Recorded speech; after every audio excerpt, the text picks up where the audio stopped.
Comment déjouer les 4 pièges de la connaissance de soi? Nous aimons tous trouver des moyens de nous connaître. Et c'est pour cette raison que les petits tests proposés dans les magazines ont tellement de succès. Il faut pourtant dire que vouloir se connaître, c'est une véritable aventure.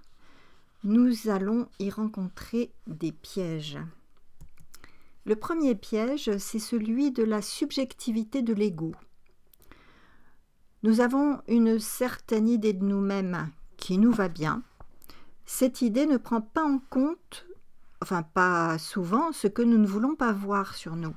En réalité, nous nous faisons assez facilement certaines illusions sur nous-mêmes. Alors j'ai mis ici le chariot puisque c'est la carte qui représente le plus le moi. Le deuxième piège, c'est celui de l'idéalisme.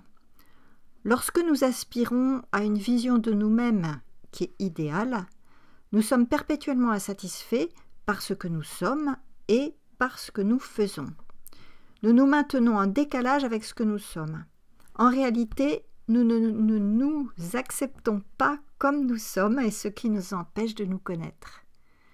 Donc j'ai pensé que l'étoile correspondait bien à cet idéalisme dans sa polarité plutôt négative. Ensuite, le troisième piège, c'est celui de la culpabilité.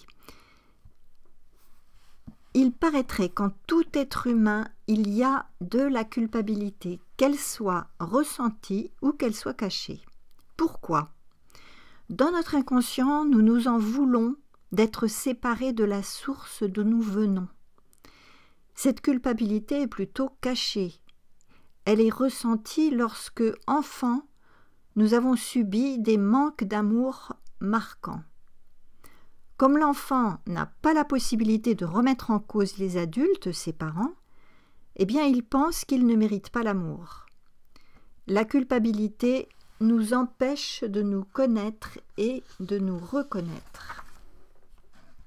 Le quatrième piège, c'est celui des jugements et des critiques. Certaines critiques nous ont blessés, de même que certains jugements reçus qui ont masqué ce que nous sommes vraiment. Le fait de s'en remettre trop à ce que pensent les autres nous empêche de nous connaître vraiment. Alors savez-vous qui vous êtes? Qui êtes-vous? Cette question, si on vous la pose comme ça, elle vous met bien souvent devant une sorte de malaise, voire même carrément une sorte de mur. Dans ce cas, vous vous dites peut-être que vais-je répondre? Si vous travaillez, vous allez être tenté de dire « je fais tel métier ». Mais vous ne pouvez pas vous réduire à votre activité. Vous pourriez donner votre nom et vous ne savez peut-être pas quoi dire d'autre. Et vous, face à vous-même, comment vous définissez-vous? Par moments, vous vous identifiez peut-être aux difficultés que vous rencontrez ou au contraire à vos succès ou à des moments de bonheur. Parfois, c'est la présence de votre corps avec des douleurs qui sont là. Mais qui êtes-vous en réalité? Vous êtes un composé de tendances, de comportements, de motivations diverses. Mais vous ne comprenez pas toujours vos réactions instinctives. J'entends souvent dire « je n'ai pas confiance en moi » et derrière cette phrase, il y a plein de choses possibles. Pour ma part, quand j'ai rencontré un énorme besoin de me connaître, dès mon adolescence, j'ai été attirée, voire captivée par des outils de connaissance de soi que j'ai rencontrés. Le fait de bien se connaître est un levier formidable pour transformer les difficultés en réalisation de soi. Elles sont là pour ça d'ailleurs, mais certaines informations nous manquent pour pouvoir entretenir des relations heureuses et nourrissantes, pour vivre sa mission de vie et pour opérer une mutation. Alors, que faire pour être à votre place? Si vous vous sentez à votre place, votre vie est probablement fluide et agréable. En étant à votre place, vous donnez sans effort, comme le fait la femme de l'étoile. Il y a une sorte de légèreté dans l'air. Si au contraire vous cherchez votre place, il est possible que vous viviez des situations qui ne vous plaisent pas et que vous gardiez des tensions.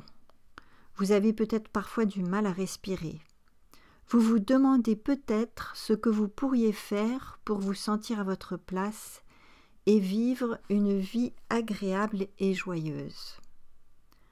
Pour cela, il est nécessaire d'examiner ces 4 registres.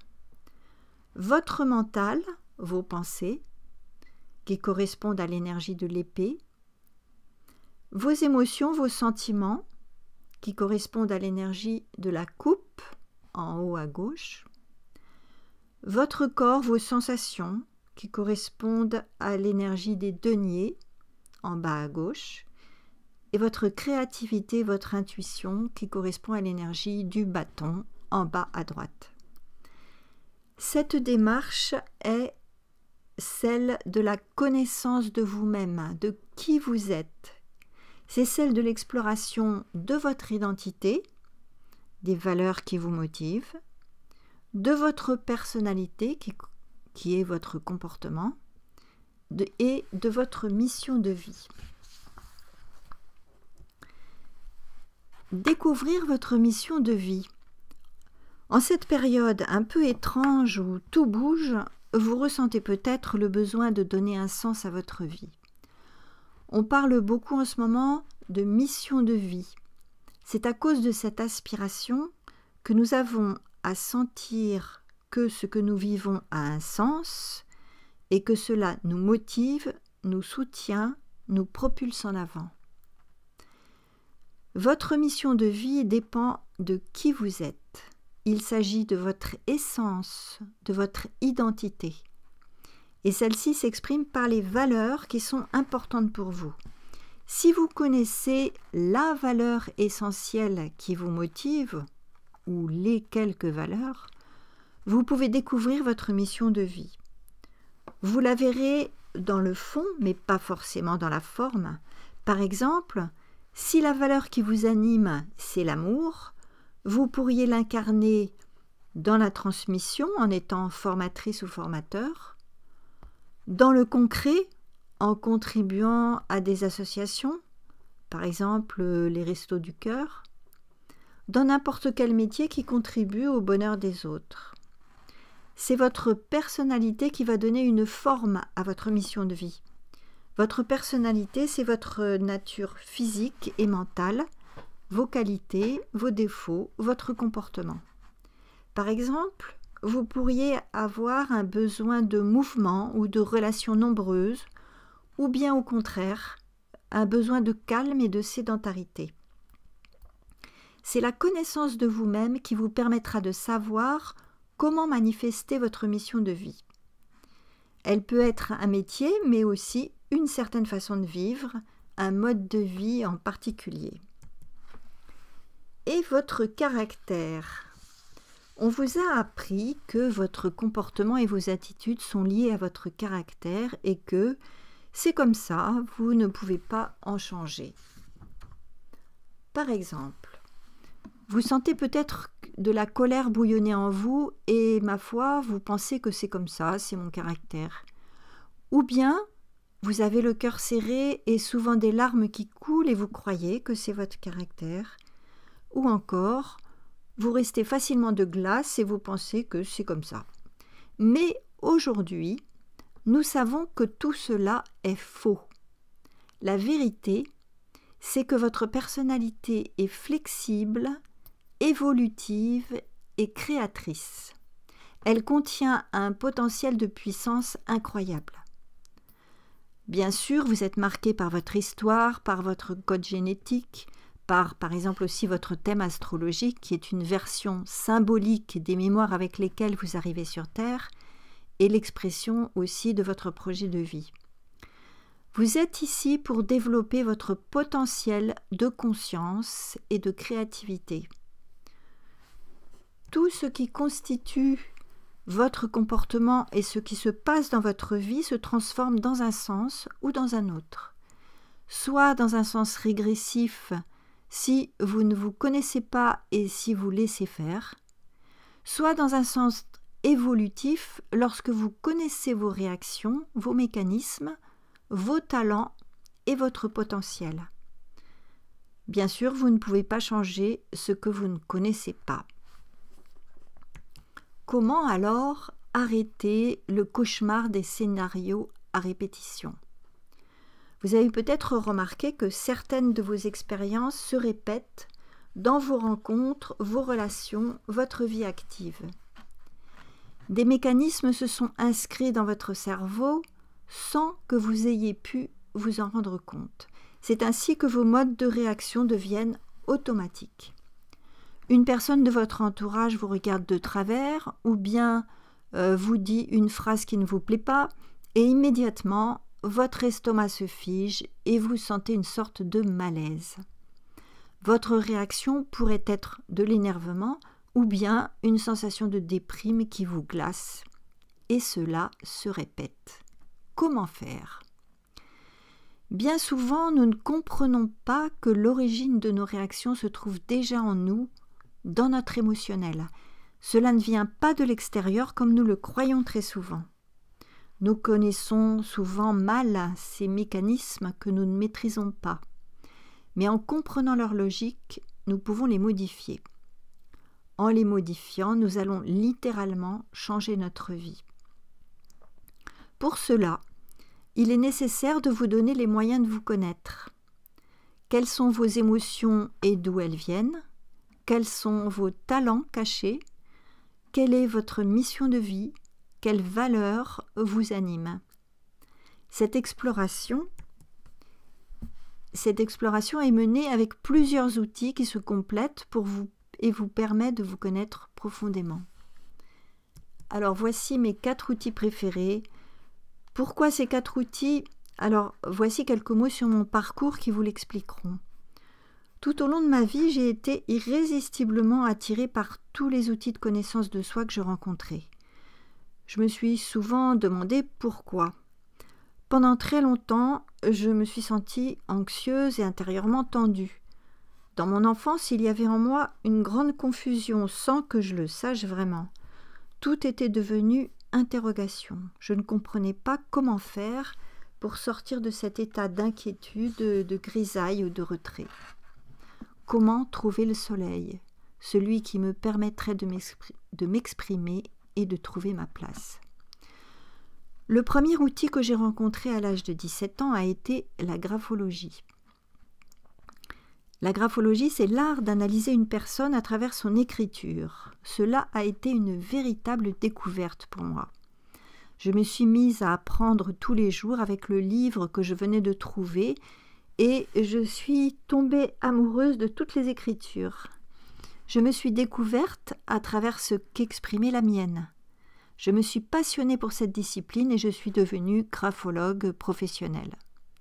J'ai exercé la graphologie et j'ai trouvé à ce moment-là une place qui me convenait.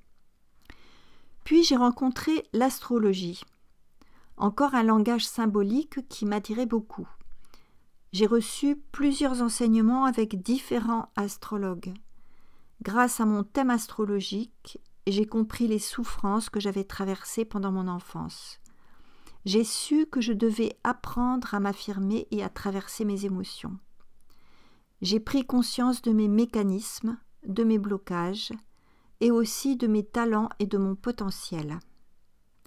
Vers l'âge de 30 ans, j'ai découvert l'univers du tarot de Marseille comme un outil de transformation, grâce à un thérapeute qui nous a transmis ses propres découvertes à propos de ce langage symbolique. Le tarot ouvrait aussi en moi un champ de transformation initiatique et spirituelle. Et j'ai eu très envie de mener une activité de formation et de consultation dans ce domaine. Parmi tous les autres outils que j'ai rencontrés et utilisés, l'un d'eux m'a ébloui, c'est celui de l'énéagramme. Les 9 mécanismes de base m'ont donné une compréhension profonde de mon mode de fonctionnement. Il m'a permis de mieux comprendre les personnes de mon entourage. Là aussi, ce que j'aime, c'est que cet outil s'enracine dans une science de l'être. J'ai ainsi appris à me connaître, à me comprendre, à me reconnaître. J'ai ainsi pu sortir de la confusion dans laquelle je me trouvais et trouver des espaces de liberté pour me sentir détendue et à l'aise. J'ai pu ainsi apporter mon aide et mon éclairage à des milliers de personnes qui en avaient besoin. Et c'est un bonheur pour moi de continuer à le faire. D'un état de confusion, j'ai appris à clarifier et à préciser. Ces outils nous permettent de découvrir, vous permettent de découvrir votre mission de vie, de quelle manière vous vous réalisez, vos talents particuliers, vos qualités sur lesquelles vous appuyez, vos difficultés ou vos blocages, vos mémoires de souffrance, vos épreuves et comment elles peuvent vous construire, votre potentiel à développer pour lever vos blocages, les solutions que vous pourrez mettre en place, la couleur, la qualité de votre être intérieur. La compréhension de vos mécanismes, la connaissance de vos talents et de votre potentiel que vous ignorez peut-être aujourd'hui, vous donne un formidable élan pour que votre vie devienne passionnante. Donc je suis Hélène Poiseau, psychologue, coach, tarologue et auteure, créatrice du blog letarot-trésorinfini.com. Vous trouverez en bas de la vidéo un lien pour, si vous voulez vous connaître avec ces 4 outils, et puis un autre lien qui serait un guide pour l'énéagramme, si vous ne connaissez pas les 9 modes de fonctionnement de l'énéagramme. Voilà, si cette vidéo vous a intéressé, n'hésitez pas à vous abonner et à cliquer sur la petite cloche. Je vous dis à très bientôt pour une autre vidéo.